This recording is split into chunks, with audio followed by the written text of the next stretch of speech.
অবৈধ সম্পদ অর্জনের অভিযোগ তদন্তে 6 জুন সাবেক আইজিপি বেনজির আহমেদকে আর 9 জুন তার স্ত্রী ও 3 মেয়েকে দুদকে তলব।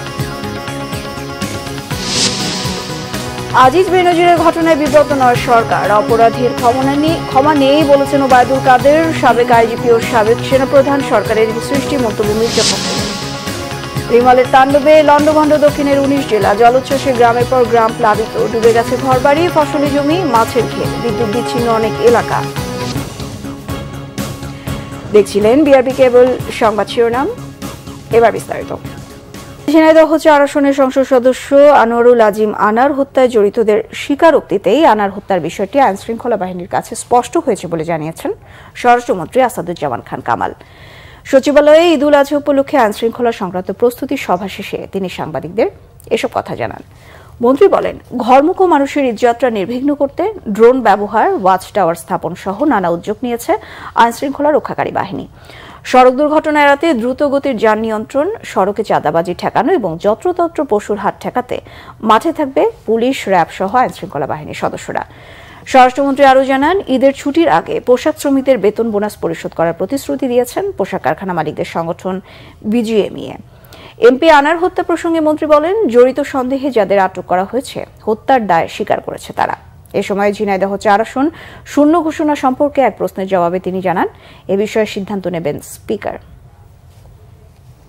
এই ডেড বডিটা ছাড়া আমরা কিন্তু সমস্ত ইনফরমেশন যারা যারা এই ঘটনার সঙ্গে সম্পৃক্ত ছিলেন, যারা যারা করেছেন, আমরা সবকিছুরই আমরা খবর পেয়েছি। আমরা ডেড বডিটা উদ্ধার করাটাই এদের যেরকম ভাবে এরা খুন করেছে সেই অবস্থায় এটা উদ্ধার করাটাই আমাদের বাকি রয়েছে, আর সবকিছু আমাদের কাছে চলে আসছে। আইনি জটিলতা না পাওয়া গেলে সে তো যারা যারা দেখেছে, যারা যারা হত্যা করেছে তারা তো স্বীকার করছে, সেইখানে কি হবে সেখানে আইনজ্ঞরাই জানে, আইন মন্ত্রণালয় বলতে পারবে। অবৈধ সম্পদ অর্জনের অভিযোগে সাবেক আইজিপি বেনজির আহমেদকে আগামী 6 জুন এবং তার স্ত্রী জিসান মির্জা ও 3 সন্তানকে 9 জুন জিজ্ঞাসাবাদের জন্য তলব করেছে দুর্নীতি দমন কমিশন, দুদক। বিকেলে দুদক এই তথ্য নিশ্চিত করেন। জানা যায়, সাবেক আইজিপি তার আয়কর ফাইলে অনেক সম্পদ দেখালেও এসব সম্পদের বৈধ উৎস দেখবে দুদক। ট্যাক্স ফাইলে উঠালেও সম্পদ উপার্জনের বৈধ খাত খতিয়ে দেখা হবে। বেনজিরের স্ত্রী এবং সন্তানদের আয়ের খাত হিসেবে দেখিয়েছেন মাছের ব্যবসা, এটাও খতিয়ে দেখা হবে। এছাড়া যুক্তরাষ্ট্র, কানাডা, অস্ট্রেলিয়া সহ দেশের বাইরে বেনজিরের পরিবারের কোনো সম্পদ আছে কিনা তা জানতে বাংলাদেশ ফিনান্সিয়াল ইন্টেলিজেন্স ইউনিট BFIU-তে চিঠি দিয়েছে দুদক। অনুসন্ধান শুরুর পর থেকে প্রতিনিয়তই গোয়েন্দা সূত্র সহ বিভিন্ন মাধ্যমে বেনজির পরিবারের সম্পদের বিষয়ে তথ্য পাচ্ছে দুদক। অবশ্যই করা হবে, যখন তদন্ত হবে অবশ্যই জিজ্ঞাসাবাদ করা হবে। অনুসন্ধান করে যদি রিপোর্ট দেওয়া হয় নিশ্চিত তাকে জিজ্ঞাসাবাদ করা হবে। তাকে জিজ্ঞাসাবাদ তার কথা শুনতে হবে, তো ওনার বক্তব্য থাকতে পারে, এই প্রপার্টির তাদের বৈধতাও থাকতে পারে। যে বৈধ মনে করে উনি বৈধ প্রমাণ করতে পারে, তারা হয়ে যাবে। 2 দফায় আবেদন করেছি। প্রথম দফায় আমার ঠিক ফিগারটা মনে নাই, সম্ভবত 83টা দলিল এবং 30টা ব্যাংক অ্যাকাউন্ট। পরের দফায় আরো বেশি কিছু দলিল আমরা পাইছি, সেই দলিলের প্রেক্ষিতে ওগুলো ফ্রিজ করার জন্য বলেছি। আওয়ামী লীগের সাধারণ সম্পাদক ওবায়দুল কাদের বলেছেন, সাবেক সেনাপ্রধান অবসরপ্রাপ্ত জেনারেল আজিজ আহমেদ এবং পুলিশের সাবেক আইজি বেনজির আহমেদের ঘটনায় সরকার বিব্রত নয়। অপরাধীর ক্ষমা নেই, শেখ হাসিনা সেটা প্রমাণ করেছেন। তিনি হুঁশিয়ারি দিয়ে বলেন, বিএনপির ভারপ্রাপ্ত চেয়ারম্যান তারেক রহমানকেও শাস্তি পেতে হবে। প্রধানমন্ত্রী শেখ হাসিনা ঘূর্ণিঝড় রিমালে ক্ষতিগ্রস্ত এলাকা পরিদর্শনে বৃহস্পতিবার পটুয়াখালী যাবেন বলেও জানান ওবায়দুল কাদের। সৈকত সাদিকের প্রতিবেদন। মঙ্গলবার দুপুরে রাজধানীর ধানমন্ডিতে দলীয় সভানেত্রীর কার্যালয়ে সংবাদ সম্মেলনে সমসাময়িক বিষয় নিয়ে কথা বলেন আওয়ামী লীগের সাধারণ সম্পাদক ওবায়দুল কাদের। জানান, ক্ষতিগ্রস্ত এলাকা পরিদর্শনে যাবেন প্রধানমন্ত্রী শেখ হাসিনা। এক প্রশ্নের জবাবে ওবায়দুল কাদের আরো বলেন, দুর্নীতি দমন কমিশন দুদক স্বাধীন বলেই বেনজির আহমেদের অবৈধ সম্পদের বিষয়ে তদন্ত করছে। জেনারেল আজিজ অপরাধী হলে তার বিরুদ্ধেও দুদক ব্যবস্থা নেবে। বেনজিরের বাড়ি তো টুঙ্গিপাড়ায়, সেই সূত্র তো অনেকে ভাবতে পারে যে ক্ষমা পাবেন, অপরাধীর ক্ষমা নেই। এটা শেখ হাসিনা প্রমাণ করেছে। তারপরে যিনি সেনাবাহিনীর প্রধান, তিনিও যদি অপরাধী হন, তার বিরুদ্ধেও তদন্ত করতে দুদকের কোনো বাধা নেই। বিএনপির মহাসচিব মির্জা ফখরুল ইসলাম আলমগীরের বক্তব্যের সমালোচনা করে আওয়ামী লীগ সাধারণ সম্পাদক আরো বলেন, তারেক রহমানকে দেশে এনে বিচারের আওতায় আনতে প্রধানমন্ত্রী দৃঢ় প্রত্যয়ী। আজকে তারা বলে তারেক জিয়াকে দেশে এনে কিভাবে শাস্তি দিবে। গ্রেনেড হামলার ঘটনা থেকে উদ্ভূত হত্যা মামলায় তারেক রহমানকে যাবজ্জীবন কারাদণ্ড দেওয়া হবে। তো এগুলো তো শাস্তির বাস্তবায়নটা করতে হবে। শাস্তি কার্যকর করার জন্য তাকে দেশে ফিরিয়ে আনতে হবে এবং সেই চেষ্টা অব্যাহত আছে। যুক্তরাষ্ট্র ও ইউরোপীয় ইউনিয়নের দেশগুলো এই সরকারের সঙ্গে কাজ করতে চায় বলেও আওয়ামী লীগ সাধারণ সম্পাদক এ সময় জানান। প্রধানমন্ত্রী শেখ হাসিনা। সৈকত সাদিক, বাংলা ভিশন, ঢাকা। বিএনপি মহাসচিব মির্জা ফখরুল ইসলাম আলমগীর বলেছেন, সরকারের অস্তিত্ব নেই, সময় হয়ে গেছে তাদের, ঘোরাঘুরি করে কোনো লাভ নেই। মানুষ যেন সুন্দরভাবে দাফন কাফন করতে পারে সে বিষয়ে এখন তাদের চিন্তা ভাবনা করা উচিত বলে মন্তব্য করেন বিএনপির মহাসচিব। রিপোর্ট সিকান্দার রেমানের। মূল্যবান বক্তৃতা করেছেন যারা। বিএনপি চেয়ারপারসন বেগম খালেদা জিয়া সহ নেতাকর্মীদের মুক্তির দাবিতে ঢাকা রিপোর্টার্স ইউনিটিতে আলোচনা সভা করে জাতীয়তাবাদী মুক্তিযোদ্ধা দল। এতে বিএনপি মহাসচিব মির্জা ফখরুল ইসলাম আলমগীর বলেন, আওয়ামী লীগ রক্ষী বাহিনী তৈরি করে গুম খুন নির্যাতন করেছিল, এখন নতুন নতুন কথা বলে মানুষকে বোকা বানানোর চেষ্টা করছে। সময় হয়ে গেছে, ঘোরাঘুরি অনেক করেছেন, বহু করেছেন, এখন দয়া করে ঘোরাঘুরি বন্ধ করে সঠিকভাবে যেন আপনার দাফন টাফনটা ঠিক মতো হয়, আপনি যেন মানুষ আপনাকে মনে রাখতে পারে সেইভাবে কিন্তু চিন্তা ভাবনা করে আপনারা সিদ্ধান্ত নেন। আমরা মনে করি যে এই দেশকে বাঁচাতে হলে আজকে নতুন চিন্তা ভাবনা নিয়ে এগোতে হবে। এদিকে সাবেক সচিব AFM সোলাইমান চৌধুরীর লেখা ফেনীতে 321 দিন বইয়ের প্রকাশনা উৎসব হয় জাতীয় প্রেস ক্লাবে। এ সময় বিএনপি মহাসচিব মির্জা ফখরুল ইসলাম আলমগীর জানান, রাজনীতিতে কঠিন সময় পার করছে দেশ। আমরা এত প্রতিকূলতা, এত বৈরিক অবস্থা, এত যন্ত্রণা পরেও কিন্তু আমরা চেষ্টা করছি মাথা উঁচু করে দাঁড়ানোর। আমরা চেষ্টা করছি মানুষের সমস্যাগুলোকে সামনে নিয়ে আসার। এটা তো রাষ্ট্র নেই। আজকেই বলতে না, কালকেই বই বলছিলেন, মান্না বলছিলেন, যেটা তো এখন আপনি এটা রাষ্ট্র বলতে পারেন না, এটা একটা পৈতৃক সম্পত্তির জমিদারিতে পরিণত হয়েছে। বিএনপি চেয়ারপারসন বেগম খালেদা জিয়া ও মহানগর দক্ষিণ বিএনপির জ্যেষ্ঠ সদস্য ইঞ্জিনিয়ার ইশরাক হোসেনের মুক্তির দাবিতে জাতীয় প্রেস ক্লাবের সামনে মানববন্ধন করে মহানগর দক্ষিণ শ্রমিক দল। এ সময় বিএনপি নেতারা বলেন, ক্ষমতা হারানোর ভয়ে রাজপথের সাহসী নেতা ইশরাক হোসেনের মতো বিরোধী নেতা কর্মীদের কারাগারে আটকে রেখেছে। সরকার শুধু কাউকে দিয়ে অনৈতিক কাজ করা, ছোট ব্ল্যাকমেল করবে সরকারকে। তাদের একটা আইজি এত টাকা পায় কোথায়, এত সম্পদ হয় কেমনি, জেনারেল আজিজ ঘরে বসে বসে এত কিছু করতে পারলো কি করে। অন্যদিকে বিএনপির সিনিয়র যুগ্ম মহাসচিব রুহুল কবির রিজভী বলেছেন, ঘূর্ণিঝড়ে ক্ষতিগ্রস্তদের দিকে নজর না দিয়ে সরকার ব্যস্ত জিয়া পরিবারকে নিয়ে। আহবাব চৌধুরী খোকন সম্পাদিত জিয়াউর রহমান অনন্য রাষ্ট্রনায়ক গ্রন্থের প্রকাশনা অনুষ্ঠানে তিনি এসব কথা বলেন। রুহুল কবির রিজভীর অভিযোগ, লক্ষ কোটি টাকা পাচার হচ্ছে, ব্যাংক খালি হচ্ছে, সেদিকে সরকারের নজর নেই। সিকান্দার রেমান, বাংলা ভিশন, ঢাকা। দক্ষিণের 19 জেলায় দৃশ্যমান ঘূর্ণিঝড় রিমালের ক্ষত। তলিয়ে আছে ঘরবাড়ি, হাজার হাজার হেক্টর ফসলি জমি, পানিবন্দী কয়েক হাজার মানুষ। বিধ্বস্ত বাড়িঘর সারিয়ে ঘুরে দাঁড়ানোর সংগ্রামে ক্ষতিগ্রস্তরা। ঘূর্ণিঝড়ে লন্ডভন্ড উপকূলীয় জেলার বিভিন্ন এলাকা এখনো বিদ্যুৎ বিচ্ছিন্ন। প্রতিনিধিদের পাঠানো তথ্যছবিতে ডেস্ক রিপোর্ট। ঘূর্ণিঝড় রিমাল উপকূল অতিক্রমের পর স্পষ্ট হয়ে উঠেছে উপকূলীয় এলাকার ক্ষত আর ক্ষয়ক্ষতি। গাছপালা উপড়ে ঘরবাড়ি বিধ্বস্ত হয়ে আর পানিতে তলিয়ে লন্ডভন্ড অবস্থা চারদিকে। ঘূর্ণিঝড় রিমালে পটুয়াখালীতে ক্ষতিগ্রস্ত হয়েছে ফসলি জমি, গাছপালা, ঘরবাড়ি। জেলা প্রশাসন 26 কোটি 21 লাখ টাকার ক্ষতি হয়েছে বলে জানায়। এছাড়া 28 কোটি 69 লাখ টাকার ক্ষতি হয়েছে মৎস্য খাতের। আরও গাছপালা পড়ছে, বহু ক্ষয়ক্ষতি হয়েছে আমাদের এলাকায়। আমাদের বড় ভাইয়ের একটা গরু ঘরের টিন সব উড়াই নিয়ে গেছে। বড় নাতি বাইর করতে পারি না, একটা পাও বাড়ি গাছের তলে চলে গেছে। রিমালের আঘাতে বিপর্যস্ত পিরোজপুরের জনজীবন। রাস্তার উপর গাছ ও বৈদ্যুতিক খুঁটি পড়ে যোগাযোগ বিচ্ছিন্ন অনেক এলাকা। চরম ভোগান্তিতে প্লাবিত এলাকার মানুষ। সহস্রাধিক ঘরবাড়ি বিধ্বস্ত হয়েছে ঝালকাঠিতে। ভেঙে গেছে 9 কিলোমিটার বাঁধ, তলিয়ে গেছে জমির ফসল, মাছের ঘের, ভেঙে গেছে কাঁচা পাকা রাস্তা। কচুয়া বেতাগী ফেরির গ্যাংওয়ে বিধ্বস্ত হওয়ায় ফেরি চলাচল বন্ধ রয়েছে। বরিশালে ঘূর্ণিঝড়ে লণ্ডভণ্ড হয়েছে অসংখ্য গাছপালা, ঘরবাড়ি। শহর ও গ্রাম মিলিয়ে পানিবন্দী শত শত মানুষ। এখনো তলিয়ে ফসলি জমি, রাস্তাঘাট। ঘূর্ণিঝড় রিমালের তাণ্ডব ও জলোচ্ছ্বাসে ব্যাপক ক্ষতি হয়েছে সুন্দরবনের প্রাণ প্রকৃতির। ঝড়ের কবলে পড়ে মারা গেছে হরিণ সহ অন্যান্য প্রাণী। বনের ভেতরে 25টি টহল ফাঁড়ি ক্ষতিগ্রস্ত হয়েছে।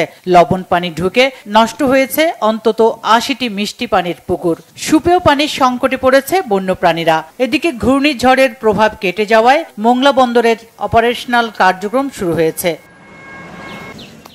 বাগেরহাটের অনেক এলাকায় এখনো রয়েছে জলাবদ্ধতা। জলোচ্ছ্বাসে জেলার লাখেরও বেশি মানুষ পানিবন্দী। চরম দুর্ভোগে মানুষ। অন্তত 10,000 বাড়িঘর বিধ্বস্ত হয়েছে। এছাড়া আংশিক ক্ষতিগ্রস্ত হয়েছে আরও অন্তত 35,000 ঘর বাড়ি। ভেসে গেছে 35,000 মাছের ঘের। পটুয়াখালীর কুয়াকাটায় এখনো ঝড়ো হাওয়া বইছে, সাথে ভারী থেকে মাঝারি বৃষ্টিপাত হচ্ছে। কুয়াকাটা সংলগ্ন বঙ্গোপসাগর রয়েছে বিক্ষুব্ধ। কলাপাড়া ও রাঙ্গাবালির বেশ কিছু বেড়িবাঁধ বিধ্বস্ত হয়েছে।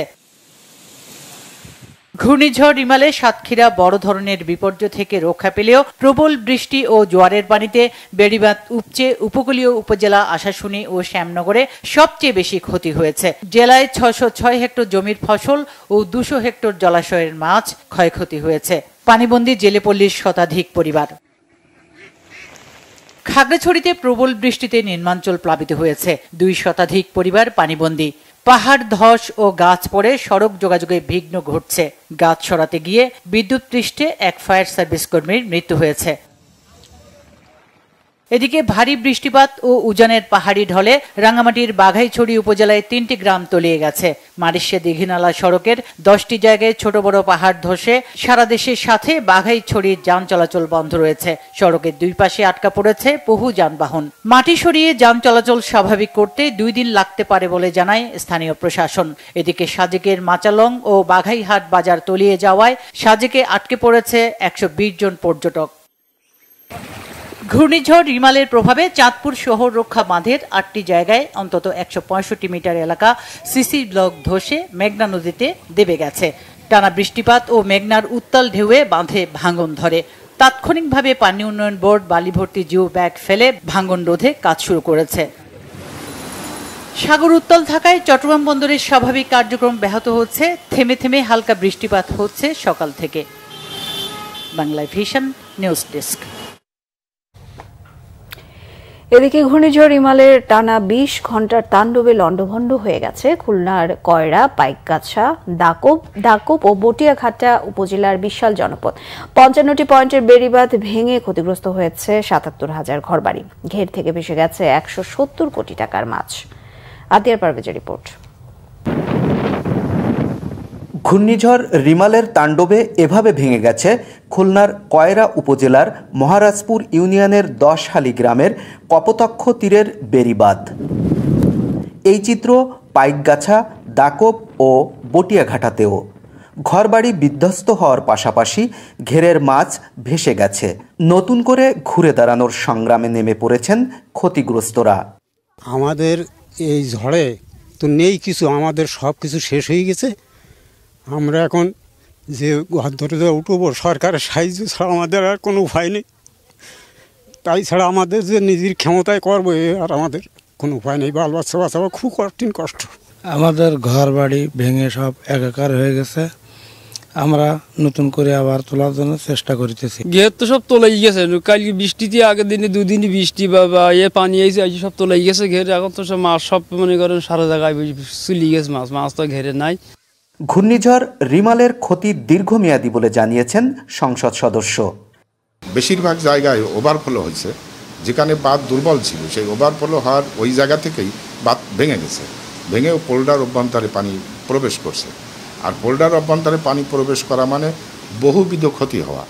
কোনো কোনো জায়গায় ফসল আছে, কোনো কোনো জায়গায় মানুষের বসত বাড়ি আছে, সেই বসত ঘরে পানি উঠে গেছে, দুর্বল যে সমস্ত বসত ঘরগুলো সেগুলো ভেঙে পড়ছে। এভাবে বহুবিধ ক্ষতি, যে ক্ষতি নিরূপণ করা এখনই সম্ভব না, দুর্যোগ থেমে না গেলে এর পুঙ্খানুপুঙ্খ ক্ষতির হিসাব তুলে নিয়ে আসা যাবে না। তবে এক কথায় বলা যাবে যে ব্যাপক ক্ষতি হয়েছে, যা 2-1 বছরে পূরণ করা সম্ভব হবে কিনা সন্দেহ আছে।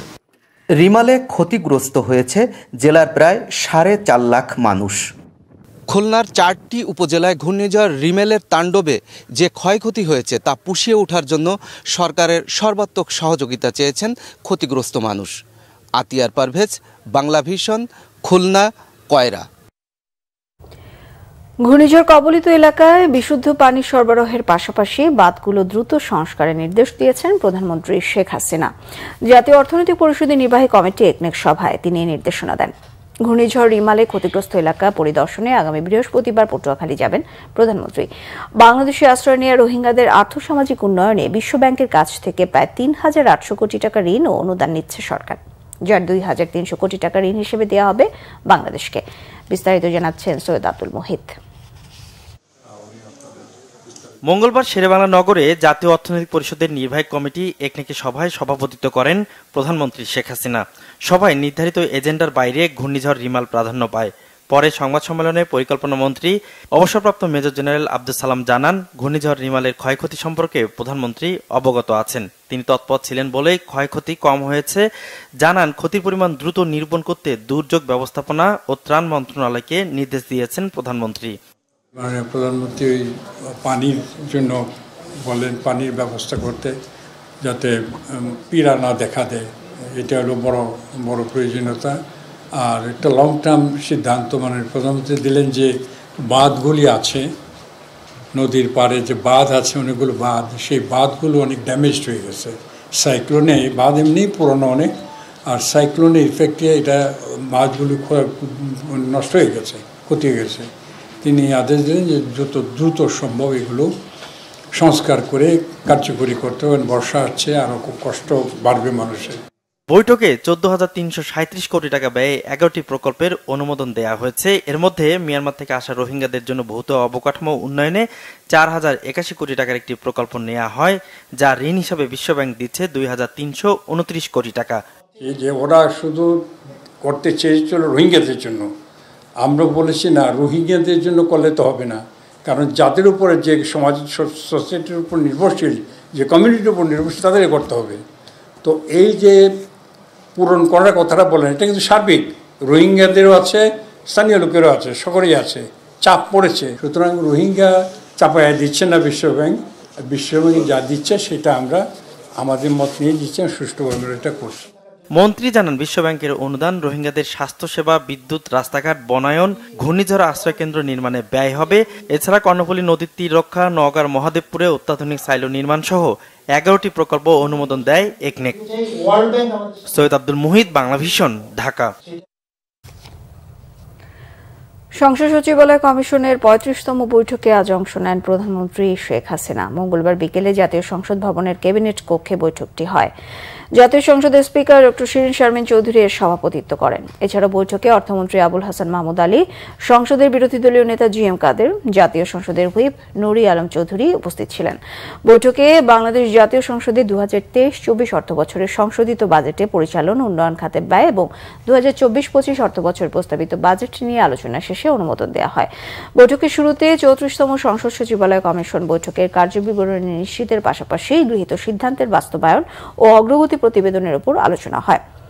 সংসদ সচিবালয়ের চলমান প্রকল্পের অগ্রগতির বিষয়ে আলোচনা হয় বৈঠকে। তৃতীয় ধাপে 90 উপজেলায় ভোট আগামীকাল। এর মধ্যে সব প্রস্তুতি শেষ করেছে নির্বাচন কমিশন।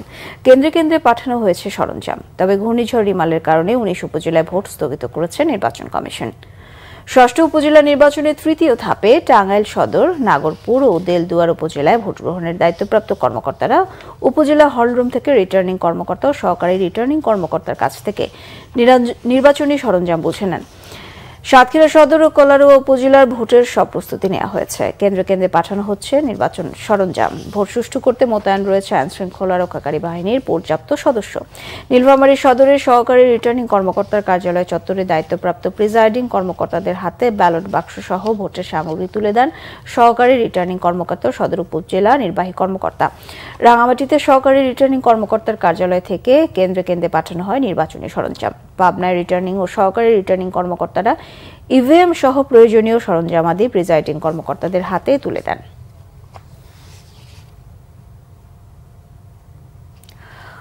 গত 5 বছরে বিভিন্ন অভিযোগে 178 জন কর্মকর্তার বিরুদ্ধে ব্যবস্থা নেওয়া হয়েছে। চাকরিচ্যুত করা হয়েছে 87 জনকে, জানিয়েছেন জনপ্রশাসন মন্ত্রী ফরহাদ হোসেন। সচিবালয়ে Bangladesh secretariat reporters forum BSRF আয়োজিত সংলাপে মন্ত্রী আরও জানান, নানা অপরাধের কারণে 22 জনকে গুরুদণ্ড, 69 জনকে লঘুদণ্ড দেওয়া হয়েছে। এখনো প্রশাসনে 3,70,000 পদ খালি উল্লেখ করে তিনি জানান, সরকারি কর্ম কমিশনের মাধ্যমে তৃতীয় ও চতুর্থ শ্রেণী কর্মচারীদের নিয়োগের সিদ্ধান্ত নিতে যাচ্ছে সরকার। জনপ্রশাসন মন্ত্রণালয়ের একটি উচ্চ পর্যায়ের কমিটি সংক্রান্ত প্রতিবেদন জমা দেয়। মন্ত্রী এ সময় জানান, ডিসি ইউএনওদের জন্য 261টি গাড়ি কেনার বিষয়টি 3 বছর ধরে অপেক্ষমান ছিল। করোনার সময় ব্যয় সংকোচন নীতির কারণে সব বন্ধ ছিল। এখন ধীরে ধীরে কিছু গাড়ি কেনা হচ্ছে বলে জানান জনপ্রশাসন মন্ত্রী।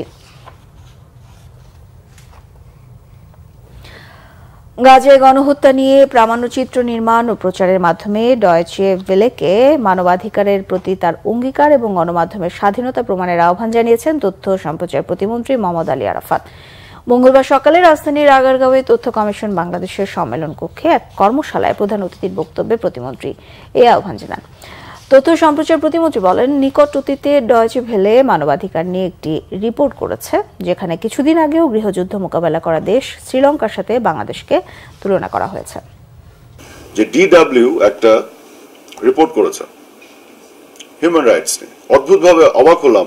শ্রীলঙ্কার কনটেক্সটের সাথে বাংলাদেশ নিয়ে এসেছে। একটা দেশে সিভিল ওয়ার হয়েছে, তাও কতদিন আগে, তার সাথে কম্পেয়ার করে ট্যাগ করে যে কাজটি করেছে, আমি এটাকে ক্রিটিসাইজ করব না।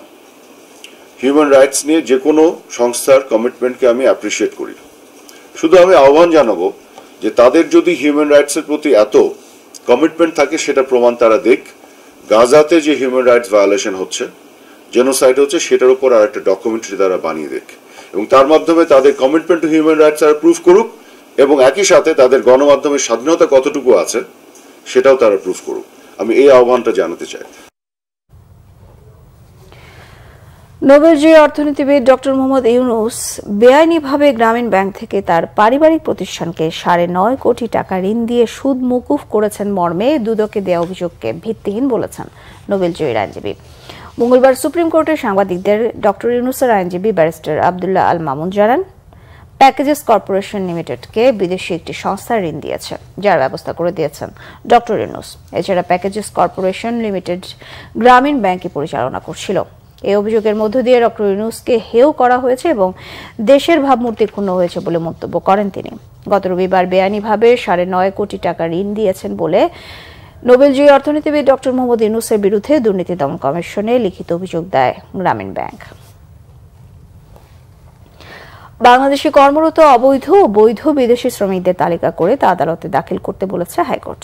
বিচারপতি মুস্তাফা জামান ইসলামের নেতৃত্বাধীন দ্বৈত বেঞ্চ আজ এক রিটের শুনানি নিয়ে রুল সহ আদেশ দেন। গত 19 মে বাংলাদেশি 4 শিক্ষার্থীর পক্ষে রিটটি দায়ের করেন ব্যারিস্টার এম সারোয়ার হোসেন। রিটে বলা হয়, বর্তমানে বাংলাদেশে 10 লক্ষাধিক অবৈধ বিদেশি শ্রমিক ও বিভিন্ন ক্ষেত্রে নিয়োজিত আছেন। 2017 সাল থেকে প্রতি বছর গড়ে $10.2 বিলিয়ন সমপরিমাণ অর্থ নিয়ে যাচ্ছেন তারা। অবৈধ এসব শ্রমিক ভ্যাট ট্যাক্স না দিয়ে হুন্ডির মাধ্যমে অর্থ নিয়ে যাচ্ছে বলে জানানো হয়। রুল ইস্যু করেছেন কেন অবৈধ বিদেশিদের বিরুদ্ধে ব্যবস্থা না নেওয়া অবৈধ ঘোষণা করা হবে না, এবং ডাইরেকশন দিয়েছেন পুলিশের উপরে যে একটা সুষ্ঠু তদন্ত করে, একটি নিরপেক্ষ তদন্ত করে বাংলাদেশে কত অবৈধ এবং বৈধ বিদেশি নাগরিক কাজ করছে তার তালিকা মাননীয় কোর্টে সাবমিট করার জন্য। এবারে আরো কিছু খবর রয়েছে ডেস্ক রিপোর্টে। ইসরায়েলি দখলদারিত্ব মুক্তির লড়াই এবং আজকের বাস্তবতা শীর্ষক গোলটেবিল বৈঠক হয়েছে বাংলাদেশ মেডিকেল অ্যাসোসিয়েশন বিএমএ ভবনের শহীদ ডাক্তার শামসুল আলম খান মিলন সভাকক্ষে। আল কুদস কমিটি বাংলাদেশের উদ্যোগে আলোচনায় সভাপতিত্ব করেন কমিটির সভাপতি ঢাকা বিশ্ববিদ্যালয়ের দর্শন বিভাগের চেয়ারম্যান অধ্যাপক ডক্টর শাহ কাউসার মুস্তাফা আবুল উলাই, ঢাকা বিশ্ববিদ্যালয়ের ফার্সি ভাষা ও সাহিত্য বিভাগের সহযোগী অধ্যাপক ডক্টর আহসানুল হাদি, রেডিও তেহরানের অনুষ্ঠান বিভাগের এডিটর সিরাজুল ইসলাম, ইসলামী ঐক্য আন্দোলনের নায়েবে আমির মাওলানা রুহুল আমিন সহ অনেকে উপস্থিত ছিলেন সেখানে। পিরিয়ডকে স্বাভাবিক বিষয় হিসেবে প্রতিষ্ঠার লক্ষ্যে প্রতি বছর 28 মে পালিত হচ্ছে বিশ্ব মাসিক স্বাস্থ্য দিবস। এই ধারাবাহিকতায় এবারও দিবসটি পালনের উদ্যোগ নিয়েছে ফ্রিডম স্যানিটারি ন্যাপকিন। দেশের 45টি স্কুলে 6ষ্ঠ থেকে 10ম শ্রেণী পর্যন্ত ছাত্রীদের অংশগ্রহণে দেয়াল পত্রিকা উৎসবের আয়োজন করা হয়। সেখান থেকে শ্রেষ্ঠ 450টি দেয়াল পত্রিকা সংগ্রহ করে রাজধানীর এসিআই সেন্টারে ভয়েস অব ফ্রিডম নামে দেয়াল পত্রিকা প্রদর্শনীর আয়োজন করেছে ফ্রিডম স্যানিটারি ন্যাপকিন। দুদিনের এই আয়োজনের সমাপনীতে ছিলেন লেখক ডক্টর মোহাম্মদ জাফর ইকবাল। উপস্থিত ছিলেন এসিআই কনজিউমার ব্র্যান্ডসের business director Mohammad Kamrul Hasan, hygiene বিজনেসের business manager Khandakar Ishtiaque Ahmed, media ও কমিউনিকেশন জিএম মোহাম্মদ নাহিদ নওয়াজ ও ঊর্ধ্বতন কর্মকর্তারা। ওয়ালটনের পণ্য কিনে ননস্টপ মিলিয়নিয়ার হওয়ার কাতারে এবার যুক্ত হলেন রাজধানীর ডেমরার বাসিন্দা হালিমা আক্তার দীপু। সারা দেশে চলমান ডিজিটাল ক্যাম্পেইন সিজন 20-এর আওতায় কিস্তি সুবিধায় ওয়ালটন ফ্রিজ কিনে তিনি পেয়েছেন 10 লাখ টাকা, হয়েছেন ওয়ালটন ডিজিটাল ক্যাম্পেইনের 38তম মিলিয়নিয়ার। ড্যামরায় এমএস টাওয়ারে ওয়ালটন প্লাজায় এক অনুষ্ঠানে হালিমা আক্তারের হাতে 10 লাখ টাকার চেক তুলে দেন চিত্রনায়ক ও ওয়ালটন হাইটেক ইন্ডাস্ট্রিজের senior executive director Amin Khan. Demra থানার inspector Subrata Poddar, sub inspector Mohammad Mazhar, ওয়ালটনের chief divisional officer Imroz Haider Khan, divisional credit manager Zakir Hossain সহ অনেকে উপস্থিত ছিলেন এ সময়। ইমারত নির্মাণ শ্রমিক ইউনিয়ন বাংলাদেশ ইনসাব রাজশাহী জেলা শাখার শ্রমিকদের চিকিৎসা, কন্যাদায় ও মৃত্যুকালীন অনুদান দেয়া হয়েছে। নগরীর রেলগেট সংলগ্ন নিজস্ব কার্যালয়ে অনুদান প্রদান অনুষ্ঠানে প্রধান অতিথি ছিলেন স্থানীয় সংসদ সদস্য অধ্যক্ষ মোহাম্মদ শফিকুর রহমান বাদশাহ। সভাপতিত্ব করেন ইনসাব কেন্দ্র কমিটির সহ সাধারণ সম্পাদক ও জেলা শাখার সভাপতি নবাব আলী। বক্তব্য রাখেন কেন্দ্রীয় কমিটির সভাপতি রবিউল ইসলাম রবি, জেলা শাখার কার্যকরী সভাপতি আজিজুল হক বাঙালি, সাধারণ সম্পাদক হুমায়ুন রেজা জেনু। কর্মসংস্থানের অভাবের বিষয়টিকে গুরুত্ব দিয়ে রাজশাহীর জন্য উপযোগী শিল্পায়নের চেষ্টা করা হচ্ছে বলে জানান সংসদ সদস্য শফিকুর রহমান বাদশাহ। Bangla vision news desk. সংবাদ শেষ করব বিআরবি কেবল শিরোনামগুলো আর একবার জানিয়ে। অবৈধ সম্পদ অর্জনের অভিযোগ তদন্তে 6 জুন সাবেক আইজিপি বেনজির আহমেদকে আর 9 জুন তার স্ত্রী ও 3 মেয়েকে দুদকে তলব। আজিজ বেনজিরের ঘটনায় বিব্রত নয় সরকার, অপরাধীর ক্ষমা নেই বলেছেন ওবায়দুল কাদের। সাবেক আইজিপি ও সাবেক সেনা প্রধান সরকারেরই সৃষ্টি মন্তব্য মির্জা ফখরুলের। রিমালের তাণ্ডবে লন্ডভন্ড, দক্ষিণের 19 জেলা, জলোচ্ছ্বাসে গ্রামের পর গ্রাম প্লাবিত, ডুবে গেছে ঘরবাড়ি, ফসলি জমি, মাছের ক্ষেত, বিদ্যুৎ বিচ্ছিন্ন অনেক এলাকা। এ ছিল এখনকার মতো, পরের সংবাদ রাত 1টায় দেখার আমন্ত্রণ রইল। এছাড়া বাংলা ভিশন সংবাদ ও সংবাদ সংশ্লিষ্ট অনুষ্ঠান দেখতে ভিজিট করুন www.bpnews24.com ও facebook.com/banglavisionnews। সাবস্ক্রাইব করুন youtube.com/banglavisionnews। সঙ্গে থাকায় ধন্যবাদ সবাইকে।